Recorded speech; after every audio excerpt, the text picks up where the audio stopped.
آج کے زمانے میں اسرائیل نام سے ایک ناجائز حکومت پر قابض شخص نے 12,000 نہیں 50,000 لوگوں کو سال بھر میں قتل کر دیا۔ یہ تاریخ کا بھیانک چہرہ ہے۔ ظالموں، 40,000 نہیں 50,000 لوگوں کو فلسطین میں تم نے ناحق مار دیا، اس پر کوئی بیٹھک نہیں کرتے۔ نیوز والے ایک طرفہ رپورٹ کرتے ہیں کیونکہ ان کو ان کے باپ داداؤں سے ڈر ہے، جہاں کی کھاتے وہاں۔ اقبال نے کہا ہے ستیزہ کار رہا ہے ازل سے تا امروز، شرار ابو لہبی سے چراغ مصطفی۔ مطلب یہ ہے کہ شروع کے دنوں سے ہی اس کائنات میں، اس دنیا میں ایک معرکہ چلتا آ رہا ہے۔ معرکہ مطلب جنگ، مقابلہ۔ وہ کس چیز کا ہے؟ اقبال کہتا ہے ستیزہ کار رہا ہے ازل سے تا امروز، شروع سے لے کے آج تک ایک مقابلہ چلتا آ رہا ہے۔ وہ مقابلہ کس کا ہے؟ شرار ابو لہبی سے چراغ مصطفی کا۔ مصطفیٰ کریم صلی اللہ علیہ وسلم کی چراغ کی روشنی کا مقابلہ ابو لہب کی شرارتوں کے ساتھ۔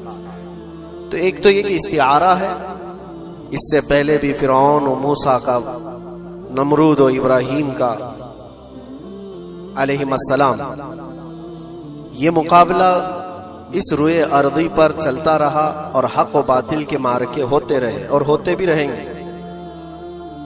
فی زمانہ ہم جو حالات دیکھ رہے ہیں پوری دنیا میں، آج جنگوں کے حالات جو پیش کیے جا رہے ہیں، لوگ تو اب یہ خبریں ایسے سن رہے ہیں، کسی کے ہاں بم گرنے کی، میزائل گرنے کی، تو ایسا لگ رہا ہے جیسے بچے پٹاخے پھوڑ رہے ہیں۔ لوگ یہاں خبریں لے کر کے مزے لے لیتے ہیں، پھر فارورڈ کر دیتے ہیں۔ موت اتنی آسان ہو گئی ہے کہ اللہ کے نبی صلی اللہ علیہ وسلم نے 1400 سال پہلے یہ ارشاد فرمایا تھا کہ ایک زمانہ آئے گا کہ حرج بڑھ جائے گا۔ تو صحابہ نے پوچھا تھا یہ حرج کیا ہے؟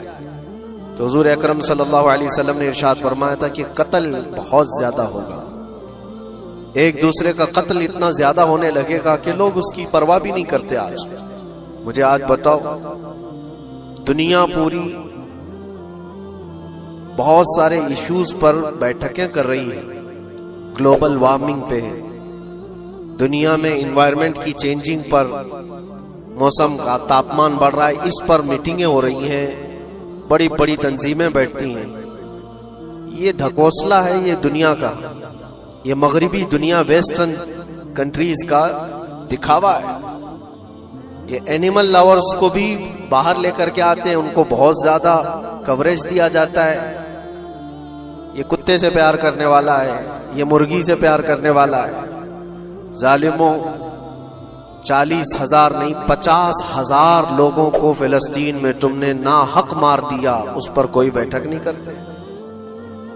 موت اتنی آسان ہے انسانوں کی، جنگ جس سے ہے، مقابلہ جس سے ہے، تمہارا آپس میں برابر کی طاقت کا مقابلہ ہو تو سمجھ میں آئے کہ ایک دوسرے کی فوجوں سے مقابلہ ہے، ادھر کی فوج بھی مر رہی، ادھر کی فوج بھی مر رہی ہے، لیکن نہتے بچوں کا کیا قصور؟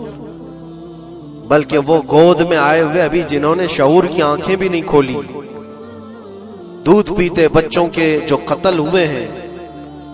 تاریخ میں آپ نے پڑھا ہوگا فرعون نے 12,000 بچوں کا قتل کیا تھا، صرف اس گمان سے کہ اس نے خواب دیکھا تھا بنی اسرائیل میں ایک بچہ پیدا ہوگا جو اس کی سلطنت کو ہلاک کر دے گا۔ خواب کی وجہ سے کاہنوں نے اس کو بتایا تھا، اس نے خواب یہ دیکھا تھا کہ آسمان سے ایک تارا ٹوٹ کر اس کی گود میں گرا اور آگ لگ گئی۔ تو نجومیوں نے اس کی تعبیر یہ بتائی تھی کہ بنی اسرائیل میں ایک بچہ پیدا ہوگا جو تیری سلطنت کو ہلاک کر دے گا۔ اس ڈر سے بنی اسرائیل میں جو بھی بچہ پیدا ہوتا اس کو قتل کرتا تھا۔ اس نے تقریباً 12,000 بچوں کو قتل کر دیا تھا، اس ڈر سے کہ وہ بچہ تو نہ پیدا ہو جائے جو میری سلطنت کو ہلاک کرنے والا ہے۔ اور وہ موسیٰ علیہ السلام تھے، پیدا بھی ہوئے اور فرعون کے گھر میں ہی پلے۔ اللہ کا نظام ہے۔ لیکن میں یہاں اس لیے بتا رہا ہوں، فرعون ظلم میں پوری دنیا میں مشہور ہے۔ وہ عورتوں کو بھی ظالم اس طرح سے مارا ہے کہ جس کی تاریخ میں مثال نہیں ملتی، لیکن میں نے اپنی زندگی میں دیکھا آج کے زمانے میں اسرائیل نام سے ایک ناجائز حکومت پر قابض شخص نے 12,000 نہیں 50,000 لوگوں کو سال بھر میں قتل کر دیا۔ یہ تاریخ کا بھیانک چہرہ ہے۔ آج لوگ اس کو ہلکے میں لے رہے ہوں گے، نیوز والے ایک طرفہ رپورٹ کرتے ہیں کیونکہ ان کو ان کے باپ داداؤں سے ڈر ہے، جہاں کی کھاتے ہیں وہاں کی گاتے ہیں، لیکن بعد کو یہ سچائیاں جنریشن میں منتقل ہوتی رہیں گی۔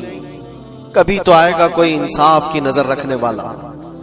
اور انسانیت کا قتل کتنا بڑا قتل ہے، ایک شہر کے 50,000 لوگوں کو قتل کر دینا، اور ایسے کہ وہاں کی عمارتیں پورے راکھ کے ملبے میں چلی گئی، صدیاں لگ جاتی ایک شہر کو بسنے میں، ایک گھر کو بنانے میں آدمی کی اپنی زندگی گزر جاتی ہے، کیا کیا ارمانوں سے گھر بناتے ہیں، لیکن ایک پل میں کسی کا گھر اجاڑ دیا، اس کے سامنے تڑپتے ہوئے اس کے باپ کی لاش ہو، ماں کی لاش ہو۔